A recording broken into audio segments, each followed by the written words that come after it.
Hello and welcome to another Mexican soccer show. I'm your host, Cesar Hernandez, and today we're going to talk about the Liga MX. We're going to talk about the red cards that we've been seeing. I mean, we saw 4 over the weekend, and we're also going to be talking about Chivas and a little bit about the relegation race. But before we get into that, let me introduce tonight's guest. Over in Mexico City for ESPN Mexico, we have Adriana Terrazas. Adriana, how are you doing? Thanks for joining the show. Hey guys, thanks for having me again. It's been an exciting couple of days and weeks. We had the double jornada last week and everything just changed. Whatever we thought was the stronger team just showed us that they're just as vulnerable as any other team. So let's just see how the second half of the tournament goes. It's been a really wild week. Yeah, most definitely. Well, I mean, you kind of completely forget that you had those midweek games last week, and it was just been a lot of interesting things to talk about. We're going to get into that in just a second, but we also got to introduce the president of the Bring Chaco Jimenez Back to Cruz Azul organization. We have Jason Markowitz himself. I'm kidding. That's not an actual organization, but I wouldn't be surprised if that is a real one that Jason started. Jason, how you doing, man? I'm doing well. Yeah, I kind of feel a little bit let down that I've let myself down. I've let Chaco down that I haven't started this yet. So thanks for bringing that up, Cesar. That's really good. And I'm just happy that Cruz Azul, they did it once again this weekend, but it's just so commonplace that we're probably not even going to really talk about it all that much today because it's not really even news anymore. So At we can just least talk about other things. they're consistent, though, right? That's Of all you can course. hope for, whether it be good or bad. They're just consistent. We know what to expect. All right, guys, let's get into today's big question, and here it is. Which team do you trust more to be in the Liguilla at the end of the season? Pumas, Puebla, or Necaxa? Adriana, which team do you trust more? Probably Pumas because I think it has a bigger margin of error or a smaller margin of error, I guess. Despite last week's loss against Veracruz and then the terrible game they had against Xolos, Yeah. I think they had enough of a good start to make it to the next to the Liguilla. I think they have the team to show it. I just don't think they'll mess up as bad as just enough to get out of the top 8. So I think they'll make it to the Liguilla for sure. All right, Jason, do you agree, or do you think maybe Necaxa or Puebla are more likely to be sneaking into the top 8? I think Pumas makes a lot of sense because I mean I was thinking initially Pumas because of the home record and the home field advantage that they have. I think they're always going to be able to get points at home. But then I really started thinking about that, and Puebla, in a very similar manner, are 4-0 at home, 4 wins in their 4 matches, including wins over Tigres, Chivas, Toluca, all at home. So I kind of think Puebla are continue to get points at home, and I kind of like Puebla. I think it's a bit contrarian way to look at this, but I kind of trust Puebla at this point, and that sounds really weird coming out of the mouth, and those words probably shouldn't go together in a sentence, but I think they might just do it, and I kind of like Puebla here. All right, I'm gonna go with, the third option here. I'm gonna go with Necaxa just because of how solid they've been defensively. They've only allowed 5 goals so far this season, so I've been pretty impressed with them. And I think that if they continue like this, if they continue with their organized style play, that I would feel confident that they sneak into or they hold a place in the top 8. Jason, did we? I saw that you put a poll up on the Mexican Soccer Show Twitter account. What do the people think here? Hopefully, everyone agrees with me, but more than likely, no one ever agrees with me. So it's probably not Necaxa. They do not agree with you. About 200 votes on Twitter, and they agree with Adriana. 55% of the people say Pumas, and Puebla and Necaxa are about splitting the rest evenly. But yeah, people seem to think that they have a little more faith in Pumas, and that does make sense based on at least the early few games that we saw from them. Yeah, definitely makes a lot of sense. All right, guys. So now let's go give a little bit of a preview of what we're going to be talking about today. So once again, yeah, we're going to be talking about Liga MX, some of the dramatic results that we saw, the late dramatic results we saw over the weekend. We're going to talk about the red cards. I'm sure we're going to have plenty to say about that and how we've been seeing, surprise, surprise, a lot of red cards in the league. We're also going to be having a special guest, Varro, from the Chivas del Norte podcast. He's going to join us and talk about Chivas' incredible season, right? We're going to talk about how impressive they've been, how they've been obviously that's not how they've been doing. They've been struggling, and he'll be here to discuss the team from Guadalajara. And then also we're going to be talking a little bit about the relegation race. And then maybe if we have some time too, Jason mentioned in an email that we forgot to sneak in a little bit about the CONCACAF Champions League. So let's see if we can have some time to discuss that as well.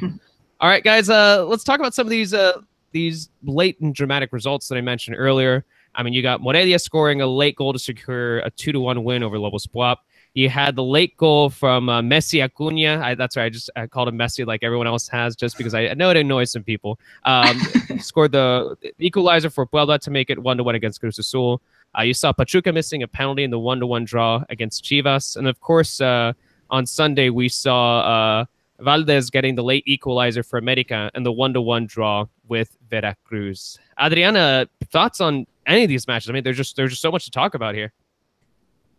I was just so anxious to see Veracruz beat America, not only for the fact that it's Veracruz and no one actually really thinks they could have beaten America, but on the same week that they defeated Pumas, that would have been just amazing. I mean, we were thinking of, in Spanish, the term would be mata gigantes. It was like, you can't imagine Veracruz beating Pumas at CEU and then going at home and beating America. Both teams hadn't lost a game in the entire season.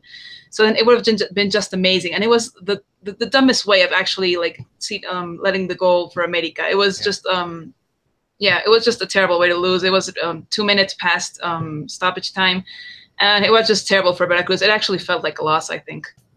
Yeah, they were so close, and they were doing such a good job. They had that goal from Carlos Esquivel too. I was watching it with a few of the other Mexican soccer show team. We were doing Liga MX and Chill. If you don't know what that is, you're probably really confused, but just check out our Twitter account, the Mexican Soccer Show. But yeah, that was really, really surprising to see that late goal for them. And credits, I think you got to give credit for what Veracruz did. I think some of their members of the defense did quite well. But yeah, like you said, it probably felt like a loss to them, like especially after allowing that goal. And they need points right now. They're so desperate for points at this point in their season. But although, anytime you're really depending on Meliton to come up with just massive save after massive save, a draw is probably a pretty fair result at this point because he came in as a sub, Veracruz backup keeper, and he got the job done. He did have some massive saves, but America was knocking on the door for a while there, and even after the equalizer, America had that great chance to get the winner, even after its stoppage time as well. So, I mean, Veracruz are somewhat fortunate because that could have been a lot worse, even after the equalizer. Because it's crazy. Like you said, I mean, America was very, very close to getting the game winner there. But yeah, they had, like you said, they had to have Meliton Hernandez, who stepped in for the injured Pedro Gallese, who got injured in the first half. And Meliton is just... so he's going to the national team, right? He's gonna be taking Ochoa's spot. We're gonna there we go. We're gonna see some commercials soon. Corona, Ochoa, Meliton. You never know what's gonna happen. We're gonna be seeing some commercials soon with Meliton Hernandez.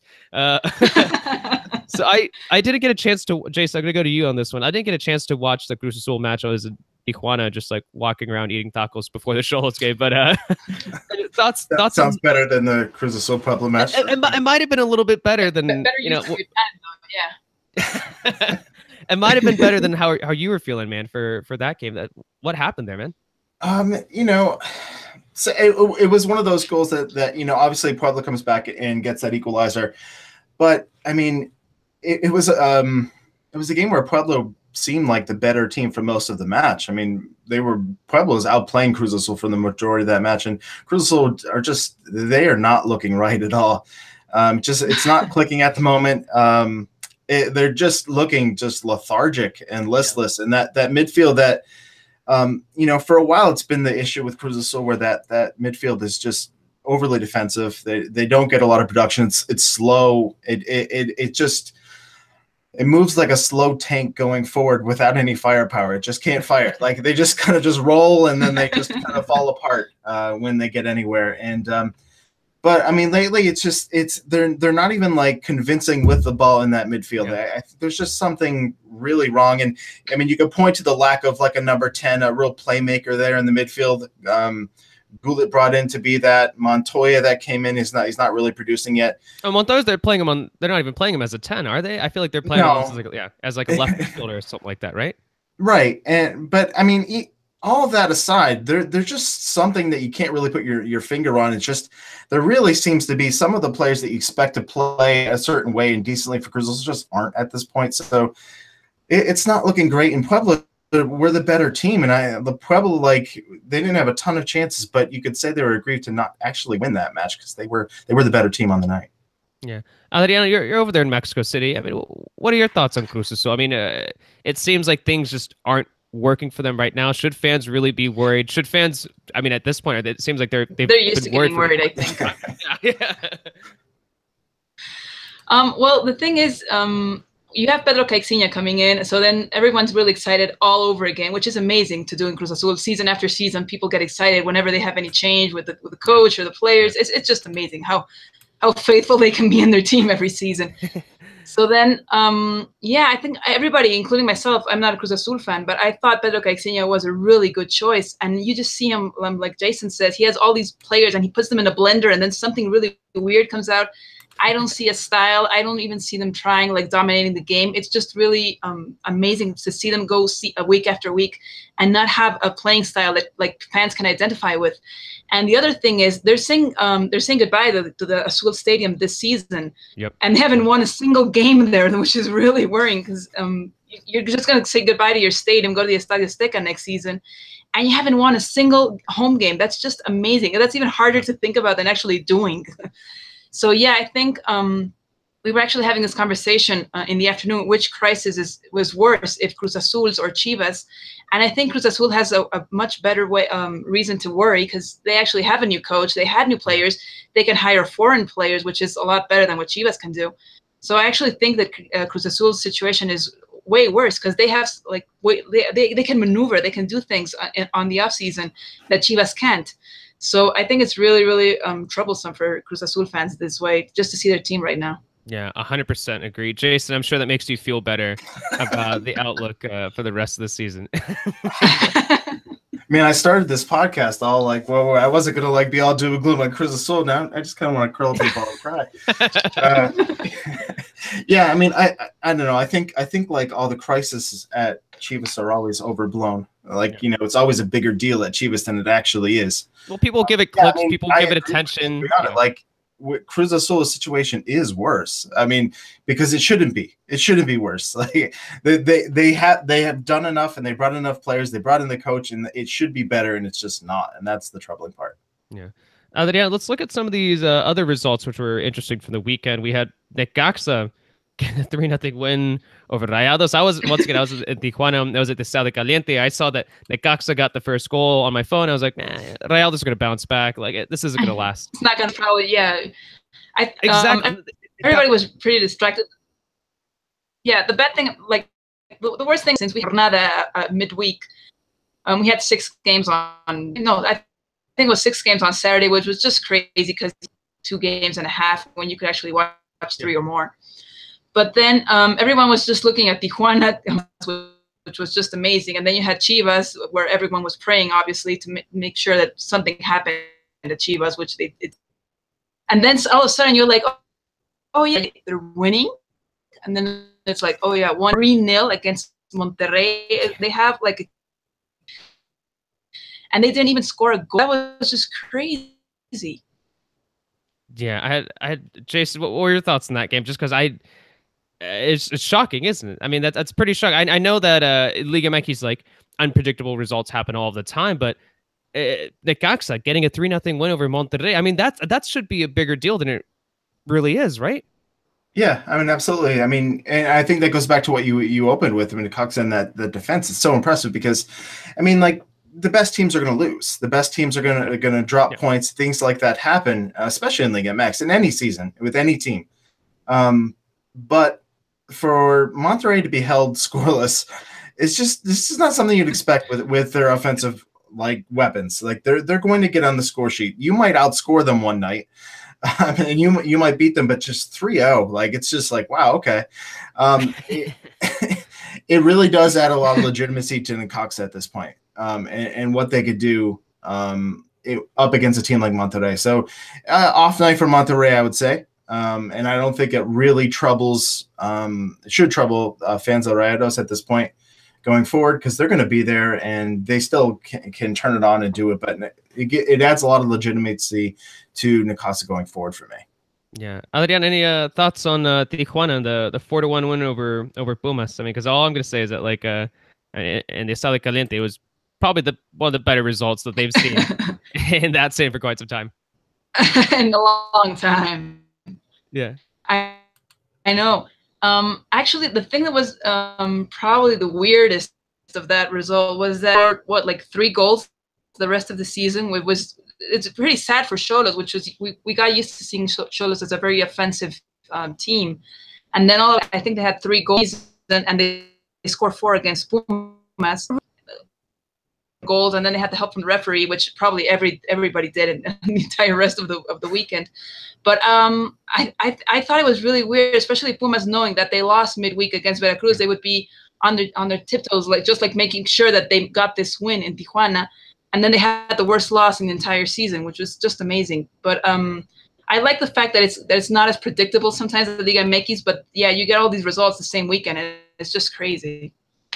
Yeah, no, I mean, like I'll just say really quickly. I mean, I think a big player there was Mateos Goncalves. Just this guy it was his first start, which was his first start in any league match since March, and he ends up getting 2 goals and assists. And he was just a headache for Pumas' defense. So I think that'll be a player to keep an eye on, because he's still quite young. If I remember correctly, he's 22, 23 Brazilian, 22 or 23-year-old Brazilian. So he's gonna be a player to definitely keep an eye on, because I mean, after that result, it's almost like he's gonna be a guaranteed starter for Tijuana. Guys, let's talk about Pumas was on a roll. Yeah, Pisa and Castillo were just crazy, and you would fear them just by knowing they were doing so well, and then all of a sudden they just like switched them off. Yeah, and things are definitely getting a little problematic for them. I know I was at the press conference with for the Pumas manager David Patino. He was saying, I mean, he didn't fault the refs. I mean, a lot of the Pumas players after the game, you could see them like charging towards the ref, and they seemed clearly angry. But after the game, Patino didn't say anything about the refs. He said he didn't want to talk about the refs. He said that they were just making mistakes. They were doing their job. Yeah, and his players were making mistakes in there. Yeah. I mean, it's not the first team to go up to Tijuana and have problems on that field against that team. And, you know, it's just, you can't forget that it's a tough place to play. And a lot of times you'll have the best teams in the league go there and lose matches like this. So not that Pumas are necessarily that right now, but it could be, you know, I wouldn't be surprised to see them come out next week and be just fine again. Yeah. They really need to change out that field, by the way. I've been on that field, and to be honest, I think I've seen some like high school soccer teams in the U.S. that have nicer fields than that, like rubber, that just rubber swamp that they have over there. It's surprisingly low quality. Yeah. Okay, let's talk about red cards. Adrian, before I ask you a question, actually, let me just give out some stats here that Jason compiled for us. We saw 4 red cards this weekend. Jornada number 1 was the only week that we didn't see a red card. This season, 31% of Liga MX matches had at least 1 red card. And percentages for other leagues that we've seen this calendar year, we've seen 14% La Liga, 2% in the EPL, 14% in the Eredivisie, and 20% in Argentina. Why do we see so many red cards in Liga MX, Adriana? Why is that a thing? I think it's actually a consequence of referees not being able to control the games, and they just you can't see as many red cards as you did this weekend. It's just it can't be, and we know the players. I mean, you know, you have the Toluca coach saying that there's this like persecution against Ruben Sambuesa, which we all think is true, but despite that, other players are usually you can get the heat up of the moment and you just do something crazy, but not as many as this weekend. I just think it's a consequence of the referees just being in a really tough crisis right now in Liga MX, not knowing how to control matches. And then the only way that they can think about actually getting the players to cool down is just showing red cards eventually. So I do think we really need video replay urgently at Liga MX to stop this and avoid it from affecting the game. And especially if we remember that we have a relegation season this time, so you think how many referees mistakes could actually damage Lobos or Veracruz or even Querétaro. So yeah, I think it's actually a consequence of this huge crisis that referees are going through. Yeah, Jason, your thoughts? I mean, Adriana made some great points right there. It is, and I think a lot of it does come down to the way that it's officiated, and that I think Adriana really hit on that the control, the way Yeah. the officials in Mexico do not control the matches, and that's absolutely true. Always just way too quick to the card. Yeah, I think we see that fairly regularly too. This isn't a 1 week thing. This isn't even like a seasonal thing. It's just it's almost like a joke, right? It's just almost like, I mean, we can laugh about it, and we do laugh about it like Yeah. fairly regularly. But it's become a part of the league, right? It's become something that we anticipate for several games now. Yeah, to have like a third of matches be affected by red cards, Yeah, I mean, it really puts in question like the results, like on a macro scale of like yeah, looking at the league table and think how many of these matches, a third of the matches that were played, were affected by a red card. It's crazy, and I think like I can't totally blame it on officials at the same time because yeah, for watching this league, you also see like a pretty high amount of like just like the horror tackles, like the yeah. really rough tackles. I mean, because in Mexico, the game is like it's often thought like when you describe Mexican soccer people, like people often think of like the technical on the ground game that you see in Mexico, and there is a high technical ability in Liga MX, but there's also the physical side, and Liga MX is sneaky, pretty physical league where you see a lot of rough fouling. And I think at some point, like players deserve some of these red cards because it's not necessarily all just the officials losing control. But for the volume, it does for me. It just comes back to the officiating. They're just always too quick for the card. And I think the officials have it pretty rough in Mexico because I think that they get pretty rough treatment, I'd say, and they get players just constantly swarming and complaining about just about every call. And but I think that again comes down to controlling the match. And I think if you can control players and talk to them, and not necessarily be the first response always just a card, I think there's a better way of doing it. I think like a big talking point that we have on this podcast a lot is about, Mexican soccer and also the Liga MX becoming more popular in the worldwide scale. How does it global like how does it become more ideal for more of a global audience? But you wonder with something like this, is it with all these reds that we're seeing, is this impacting league? Is it hurting them? Is this something that we that is not going to support its growth if we continue to see this happen? I think, yeah, I think it does affect the game because just like you have the red cards, and then it affects the entire game because you have teams going out with 10 players. It changes the entire strategy. If they're winning, they're probably going to stay back and try to defend that goal. And just going back to the relegation scenario, it's just terrible to think that Veracruz or Lobos could be affected by a red card or something that like changes the score. And I do think that's yeah, show wise, fans really don't like the game to be stopped as much, and they'll just see the fans, just see the players like go up to the referee and complain all the time, and it's being more often. I mean, you see players coming up and they'll be like face to face with the referees, and they'll even touch them, which they're not supposed to. Yeah, And then it just makes you remember how the referee stopped the league a year ago, I think it was. yeah. It just makes you think that's going to come along eventually because they're not going to get respect. The red cards aren't going to be enough. They can't just pull out red cards crazy and think that the game's going to go back to normal. So I do think that it's going to affect the game, probably the credibility of the league to some point. And I really hope that something happens, but it's really difficult to think that something could change halfway through the season. So hopefully there's nothing really they can do. These are probably the best referees we have. They might just tell one referee not to go the next week and just try to give someone else a chance. But you don't want to do that whenever there's a Pumas Chivas game coming up this weekend. Yeah. So you want to give it to the guy that has the most experience. But if that same guy just pulled out a red card last week and it wasn't the best red card, what probably wasn't the best decision, it just makes you think really poorly about what the credibility of the league is to all the fans. Yeah, I mean, it definitely doesn't help. And I mean, I don't see anything changing anytime soon. I mean, I hope something does change. I mean, I do think that, I mean, something Adriana Yeah. brought up was just, video assistant referee, VAR. I mean, I think we could argue the extent that we would like to see that, the extent of where we'd like to see VAR. But I do think it would be ideal to have at least something there. I think, I mean, it's somewhat off topic, but I think at the very least we could see goal line technology, right? Like I know it's a little different from the red card conversation we're having, but at least we could see some goal line technology with input into Liga MX? Because I think that Apparently, would I be. think they the liguilla. So if they did that, that would be really interesting. I'm not sure if they'll be Oh. brave enough to do it for the liguilla only, but there was, I think they were considering it for the postseason.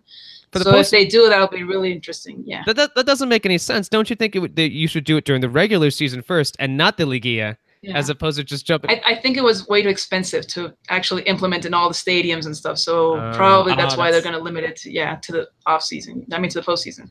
Okay, so that makes sense there. But I mean, it seems like something that, I mean, with the amount of money these teams are making, you'd think it wouldn't be that crazy to Yeah, jump change. Yeah, exactly. All right, we're gonna be. Oh, sorry, Jason. It looked like you're about to say something.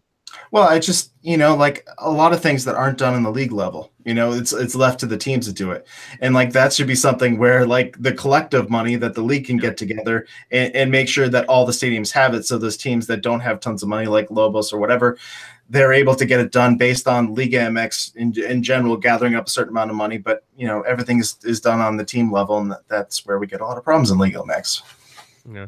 All right, guys. So we're going to be talking about Chivas in just a bit now.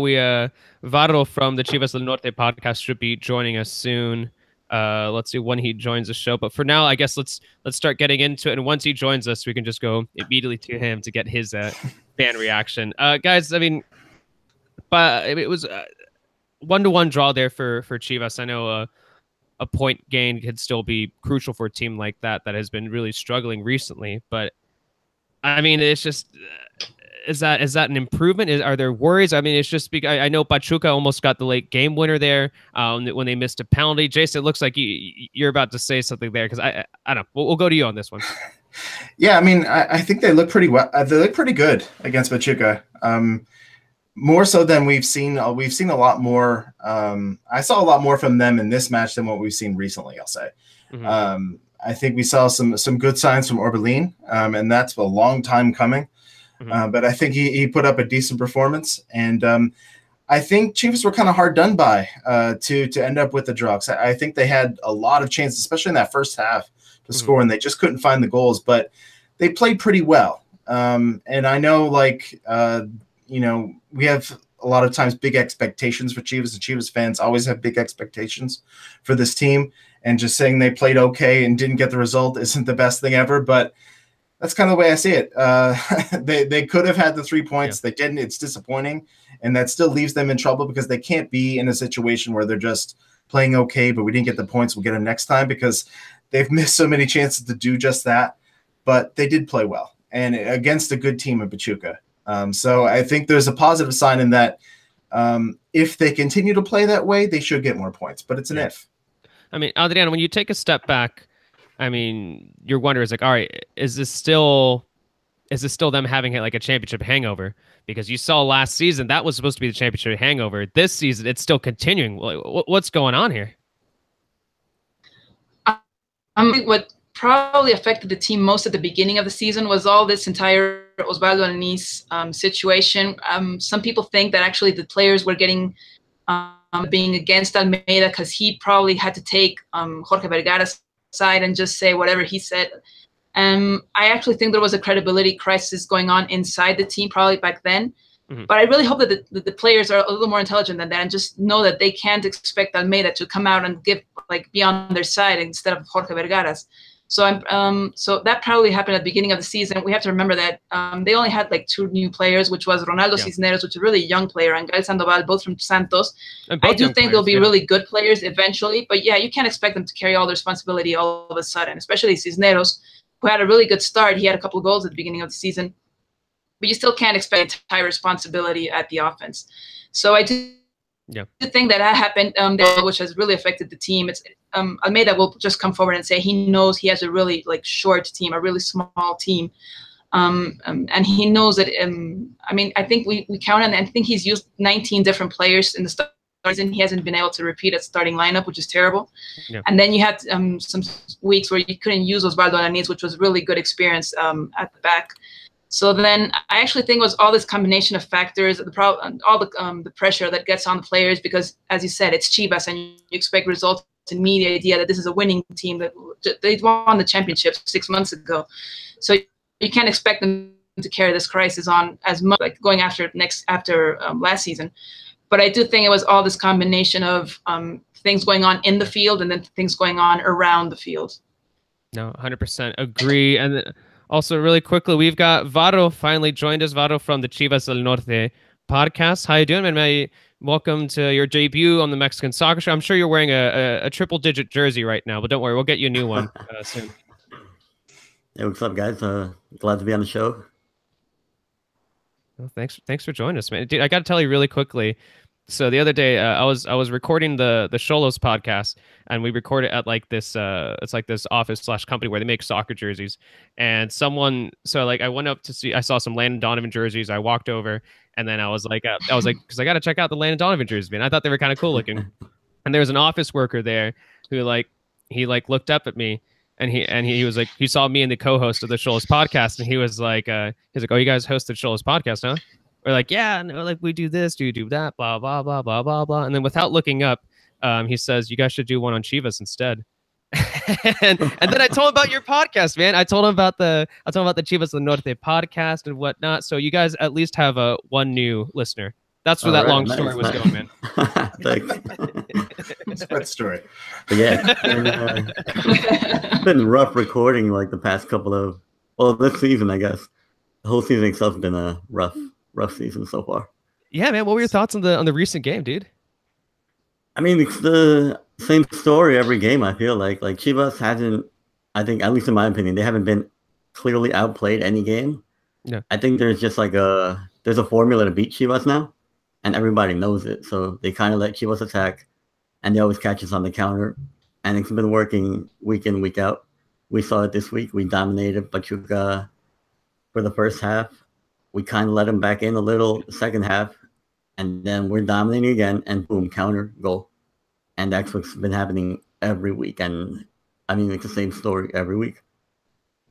I saw it, Tom, our buddy over here for the Mexican Soccer Show, he sent out a tweet saying that, like, yeah, is this, is it bad luck, or is it kind of a thing where just, like you said, where just teams know how to play against Chivas, and they know that Chivas are going to dominate possession. They know they're going to get that control, and that teams are just going to counter against them. Is that what it is? Is it just, are Chivas just unlucky and it's only a matter of time before they bounce back, or something's got to change, whether it be the managerial level, whether it be in the starting 11? I don't know. What do you think? Well, it might be like brief lapses of concentration that lead to those counterattack goals. But I also think that it's a formula that teams are happy to give Chivas the ball. And if they don't do anything with the ball, then they just take advantage. Yeah. It's like teams, they're challenging us to do something with the ball. And it's I think it's like a formula that's worked before. I think the biggest like thing that I compare it to is the way USA plays Mexico. Yeah. They let us have the ball, and then they would always catch us on the counter. And this is exactly what everybody does to Chivas now. It's the formula. Just your thoughts on Chivas. Is it now I'm trying to figure out, now I'm trying to figure out in my head, like which Liga MX team is most likely like the U.S. men's national team. And I'm getting kind of we're clearly known at this point, right? But, anybody that plays Chivas at this point. Yeah. No, I think that's a good point with the way that teams are playing Chivas, and I think there's a real lack of build up and finishing. Like the real like frontline striker that's punishing people is just not there for Chivas right now. We thought it was going to be, but it's not working out. For as much as was expected when Polito came into the team, it's just not happening so far. Yeah. And there are not a lot of other options that are proven at this point. And I think that's something that is really missing. And it often, to take that analogy back, has been missing with Mexico sometimes, where Mexico has had the strikers like a Chicharito that could be there to connect and find when there's a lot of space to work in, and he can get on the end of a pass. But when the defense is just sitting back and the box gets crowded, there's not a lot of going on that really they can often get like really frustrating in front of goal, and there's not someone that can just overpower, bump someone out of the way, get the goal in there. And I think you see a lot of the same things for Chivas sometimes in that situation where they just can't score when that team is sitting back, and that does seem to be a common theme that we've seen from them. Hey, maybe they needed Raul Jimenez. That's what Chivas fans want, right? Number one candidate right there. They want Raul Jimenez. Adriana, I mean, what can Almeida do here? What can he do to help start a turnaround for Chivas? That's a tough one.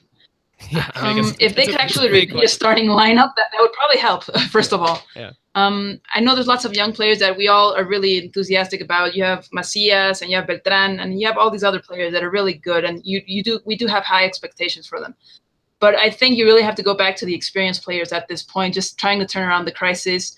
I think it's really tough to think that they'll make it through the Liguilla, but if they actually make it like top 10 places and fight for a place in the top 8 at the end of the season, I think we'll all be pretty happy about that. But if they could actually repeat a starting lineup, avoid all these injuries, and find a team that is consistent throughout the rest of the season, that would probably be Almeida's best guess right now. Because you have sometimes Alanis, and then you had Pereira, and he has an injury, and then you have to go through Basulto, and then Chapo Sanchez was injured this weekend as well. So then you have all these players, plus the offense that wasn't really doing too well with Pulido, with Cisneros. Pizarro, not as well as we all thought he would be. So then if we actually had a consistent starting lineup, I think that would probably be the basis of something that could actually do better in the rest of the season. Yeah. Vado, looking forward, man. What do you think? Do you think Chivas is going to make the playoffs? Is that too crazy of a prediction to kind of make there? Or is it like, I don't know, like Adriana was kind of thinking about it. It's like if you make it like at least a 10th place, like that's a success. That's at least improvement. Yeah, I think a playoff run is a long shot. You basically have to have a perfect season from here on out. And the way that the teams are playing Chivas, I don't see it happening. I think we're getting better every week. Yeah. Like I said, I don't think Chivas has been outplayed any game, like flat out outplayed. Even the Monterrey game, I think we bounced back in the second half. But I don't think I think 10th place would be good. I think at this point, just getting ready for next season is and concentrating on the CONCACAF Champions League. Yeah, I'm sure a lot of those players like Rodolfo Pizarro, just when he was a kid, he dreamed of lifting the CONCACAF Champions League title, right? That was like. All right, guys. One more question on Chivas, and one more question, Vado, before we let you go. Once again, thanks, man, for joining the pod. I mean, and We'll go to Jason, then we're gonna go to Adriana, and then we're gonna go to Vado on this one question. If you could add one Mexican player in the Liga MX to this Chivas roster, who would it be? Jason. Well, I think I go back to that frontline role. I mean, I think there's a few you can switch out with that defensive line for Chivas, but I think a lot of that comes back to what Adriana was mentioning earlier with the injuries and just having consistency in the back line, especially with those center backs. But if I was to add a player, I still think they need that frontline striker, and not the easiest thing to come by if we're thinking about Mexican players in Liga MX, but yeah. The one that sticks out to me the most is with the team that Chivas aren't going to want him to come from, but it's Uribe. A striker who comes in. I was making jokes about Raul Jimenez. All right. Well, I mean, proven Liga MX player. He's there, and he could come in, and he's so versatile in what he can do. But he's just an all-out bullying striker finisher that can just get it done. And I think that's what Chivas need, and I could see him really working well with Pulido as well. I think those two players can work together very well. So that's the one that makes the most sense to me. Adriana, who's the one player that you would add from the Liga MX? Obviously, has to be Mexican or Mexican American. To Chivas. Yeah, that narrows it down like way a lot. It's just crazy. You know what? I was actually rooting for. Yeah, it's actually like 5 choices probably or something. I was actually rooting about a couple of years ago for Henry Martin. Martin, actually, he's corrected us now of how to pronounce his last name. I remember that there was actually this time where it was a really big rumor that he was going to Chivas, and then he had this injury, and it just ended his season, if I remember correctly. Yeah. And it would have been a great choice, I think, just having him on the team. And he's actually revealed that he did have the chance to go to Chivas or America this season, and he chose America over Chivas, which is now we now see it was a good choice, sadly enough. But I would have liked to see someone like Henry Martin just go up with Alan Pulido and try to make a better offense. And actually, who surprised me a couple of weeks ago, or I think it was last week, with against Santos, that goalkeeper, that young goalkeeper, I was just thinking, wow, we really need this guy because we don't know what's going on with Cota next season. And this guy is pretty good. And I actually don't really trust Toño Rodriguez too much because run at Chivas. So I was like, yeah, we should probably start looking at Santos' other players because they do have a really good run. And we could actually probably look at some other players there as well. I don't know if it was just me with my audio, but I didn't actually get to hear that young goalkeeper. I said, what is it? Was it a young Santos Laguna goalkeeper that you mentioned there? Yeah, so when Santos played Chivas, they didn't have Jonathan Orozco. He had a last-minute injury or something, I think, warming up. Mm-hmm. So then they played with there's nobody knew about, and he had a really good game. So that's when it came to mind. We were like, oh yeah, we have Rodolfo Cota. We have no idea what's going on with him after the season. If he's going back to Pachuca, apparently he's too expensive. So then, it was just coming to mind. I was like, hey, if we need a goalkeeper, which I hope we don't, because we're supposed to have a good cantera back at Chivas. Mm-hmm. This guy is probably someone to look at in the future. All right, Vado, who's it gonna be, man? Who's the one player that you're bringing? Joel Wiki? I mean, he's in Las Vegas, man, so you can't bring him over, dude. I know you got to work on the defense, but don't remind me about Wiki, man. At first, I was thinking about it when I saw the rundown, and like the first guy that popped into my head was Henry Martin. Yeah. But I think I'm gonna change it up last minute. I'm gonna go with Javier Aquino. Oh. Because I think Chivas. We thought we had somebody for that in Carlos Cisneros. And I don't know what happened to him, but he regressed like crazy. Now he's a right back now, apparently, or a left back, wherever they need him. I think he was a right back in the last game, right? Yeah, he was a right back in the last game. He's played left back, right, left wing, right wing. Yeah. But I think we thought we had somebody in Cisneros at the left wing, and it kind of just didn't. It hasn't worked out. And I think Aquino would be the perfect player to plug in there, because even when we made our championship run, the fact that we had an attack on the left and an attack on the right, we come at you from everywhere. That helped that Chivas championship run. Yeah, I mean, if it were up to me, I mean, I would choose Cesar Montes. I know he's still a fairly young guy, so I think he's gotta have a project there.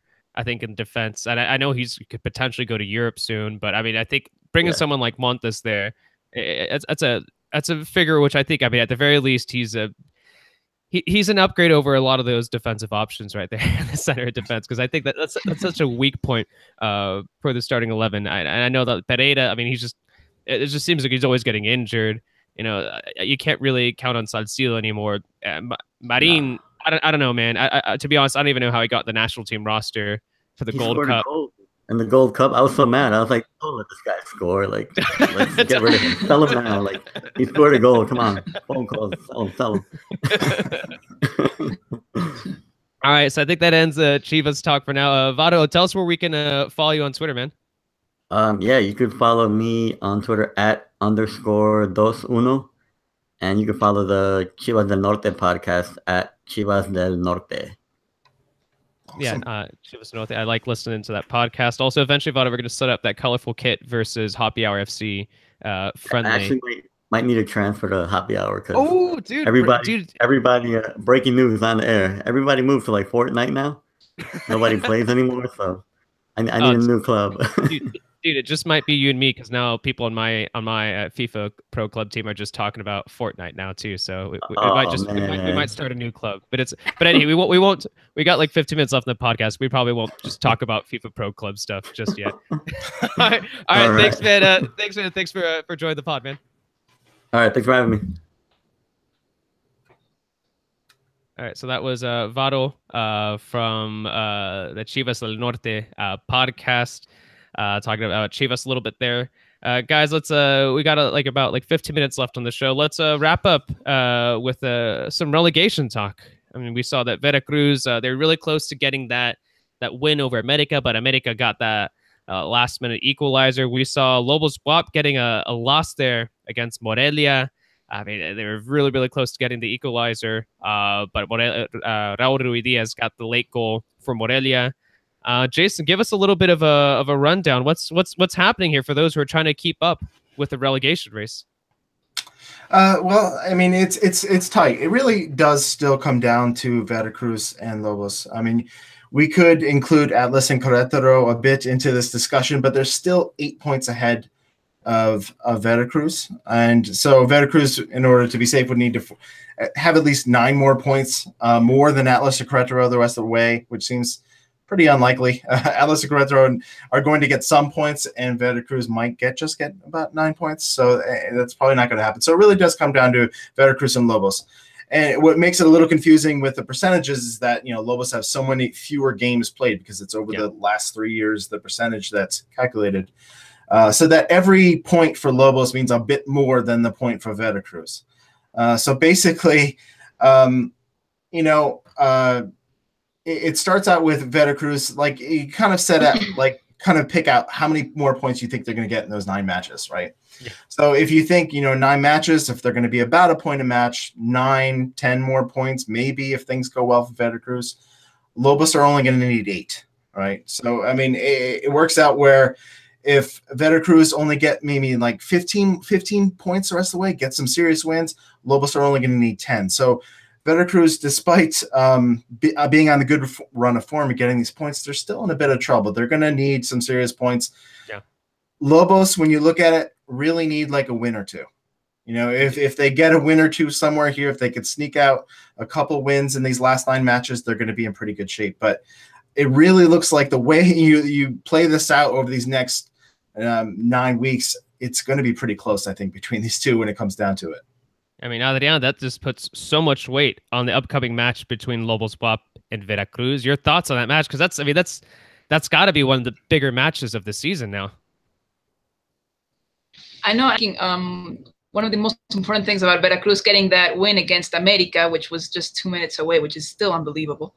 If they had won that match and they won against Lobos this weekend, they would have switched around all their places, and that would have been amazing. It would have been an even tighter competition.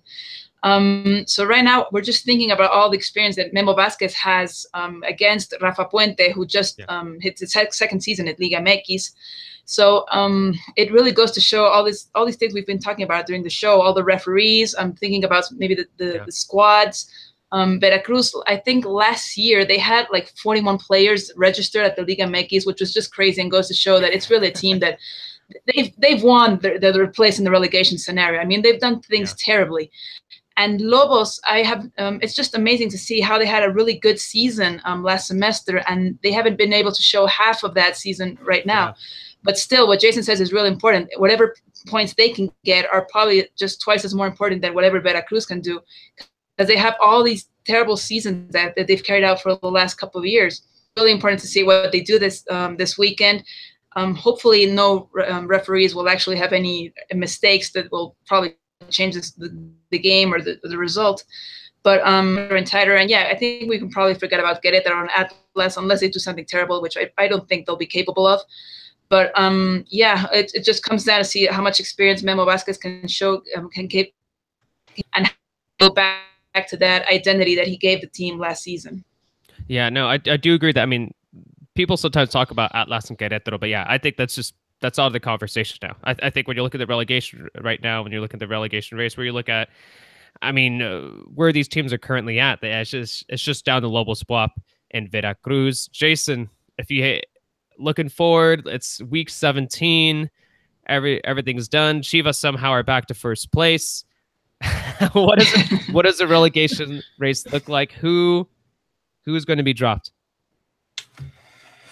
I think we're going to be looking back at this last weekend and those 2 points lost for Veracruz. I think this is going to be a memorable one because, I look at, I kind of foresee like Lobos almost like a point per match the rest of the way, like averaging out 9 more points the rest of the season. I kind of think that makes sense. I think they're going to get, just the way they can score goals, they're going to get a win or two here somewhere. And it could come any week. It could be a little unexpected. So I think they're going to end up with about 9 more points. That means Veracruz would need 15 the rest of the way. I don't see it. I think they are playing as best, like the last few games, obviously, as best as they have. I mean, this is their best they're having right now. I don't know if they're going to be able to keep it up and really get some serious wins and get that many points. So I think it's going to be Veracruz going down, but it will be close. It will be coming down to the end. Maybe it might even go down to goal differential, which we'll see. Adriana, do you agree? Do you think it's going to be Veracruz, or do you think it's going to be Lobos BUAP?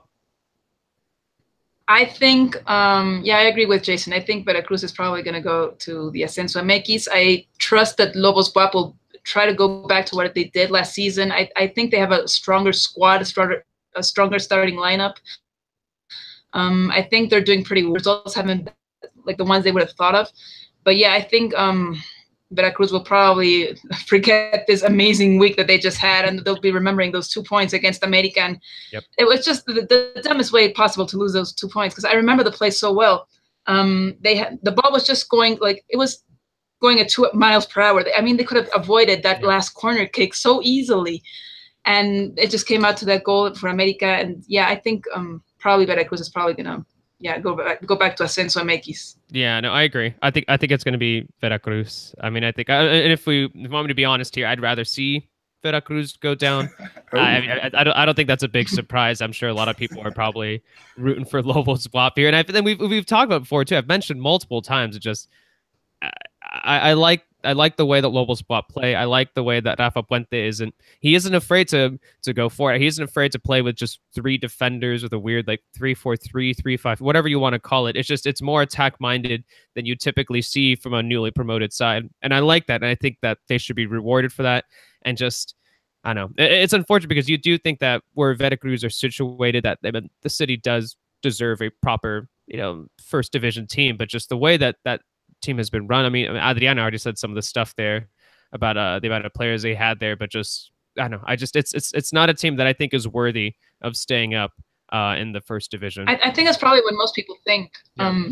The way Veracruz has been managing itself is just really sad. You have the owner going into politics, and then he had all this problem with referees, and he went back. I think it was Codesal, who was at the stadium, and he was just knocking him over. Yeah. And then you have this 41-person squad last year, which just makes you think really like you doubt that kind of thing. Whenever a team has 41 players, you're like, something fishy is going on in there.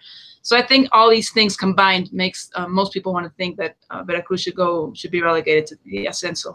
Yeah. And the thing that I know Tom has mentioned a few times on the podcast, but I'll bring it up again here, that like it's hard to understand why a team like Veracruz is not playing the young Mexican players, like players that you can get on a cheaper price, players that you can bring up from Ascenso, and use these players to, at least get the same results you're already getting, right? A lot cheaper, and it just makes sense. And maybe you do build something like with a real core, but it doesn't even seem to be considered, and it leaves them in the situation they're in now. Is Carlos Esquivel not a young Mexican? I don't think so. All right, guys, let's at heart. he's young at heart, and he did get that goal recently. All right, guys, let's wrap up the show here. Really quickly, a quick little plug in for our Patreon page. If you haven't had a chance to listen to the Countdown to Russia podcast going forward, we're gonna be doing some more Liga MX and chill stuff. Follow patreon.com/The Mexican Soccer Show. Last week, Tom and Aib did an extra Q&A session for our Patreon followers. So we just basically, it's us providing a lot of extra content for you guys. We appreciate any feedback as well. Let us know how you think we're doing on the Patreon page. Let us know any ideas that you think we should be doing too. We're always open to new ideas for the Patreon page. So once again, that's patreon.com/The Mexican Soccer Show. And shout out to everyone who's already given us a little bit of cash, because it's much a billion times appreciated. We love you. I'll buy you a beer the next time I see you. All right, guys. Anything noteworthy or to talk about 3? I know that there's a press conference this Thursday in Los Angeles. I don't know if there's anything you guys have in mind for the national team going forward. I know we're still a little bit of a ways away until the next friendly, but anything that comes to mind, or do you think we should just wrap up the show here and just be a 99% all Liga MX chat here? I saw the news came out today with Hector Moreno having an injury, so that's not the best news now that he's just finally settled into a new club. So not off to a great start there. So hopefully that does resolve itself somewhat quickly, so he gets some serious minutes here before we get to the end of the season and all of the important things this summer. Adriana, any other thoughts on El Tri? I know usually we save our El Tri thoughts for the Countdown to Russia podcast, which we'll release later on this week, but for our Patreon followers. But Adriana, anything noteworthy about El Tri that we should be probably keeping an eye on? Well, Irving Lozano received a 3-game suspension that the PSV was. They complained about. He got red carded after shoving a player. I think 3 games was probably a bit too much. Maybe 2 would have been a little more fair. Yeah. So I think we just have to keep up with all this activity. Hopefully, we'll be seeing players in Europe being a little more consistent. Guardado had his game against Real Madrid this weekend, which is pretty good. But yeah, I think we just have to keep our fingers crossed and see that these players don't get injured as we go closer to Russia, and hopefully being a little more consistent with their teams and showing a really good level, so we can actually be a little more enthusiastic about what we'll be able to do in the group stage of the World Cup. Yeah, 100%. I completely forgot about bringing up the 3-game suspension, which seemed a little unfair. If y'all get a chance out there, look at the replay. I mean, of that red that Chucky got. I mean, I know clearly I'm biased. You know, I clearly support the Mexican national team, but I mean, go ahead, check out a replay of that recent red for Chucky, because I mean, first off, that didn't look like a red to me. I think a yellow would have been fine. I think a yellow would have been justified, but now him getting a three match ban just doesn't make a lot of sense to me. Doesn't make a lot of sense to me. But go ahead and check out that video. But guys, thanks so much, Vado, who joined us from the Chivas del Norte podcast. Thank you to Jason. Thank you to Adriano once again for giving us your insight. I know I just realized that we didn't do anything about the CONCACAF Champions League, but don't worry. The bad news we didn't talk about today. The good news is I'm actually writing an article about it tonight, so you'll probably see that tomorrow morning for ESPN. Boom, there you go. That was so seamless plug right there. Seamless plug right there. So I should probably get going on that soon. Guys, thanks once again, and we'll see you all in the next edition of the Mexican Soccer Show. I'll talk to you guys later.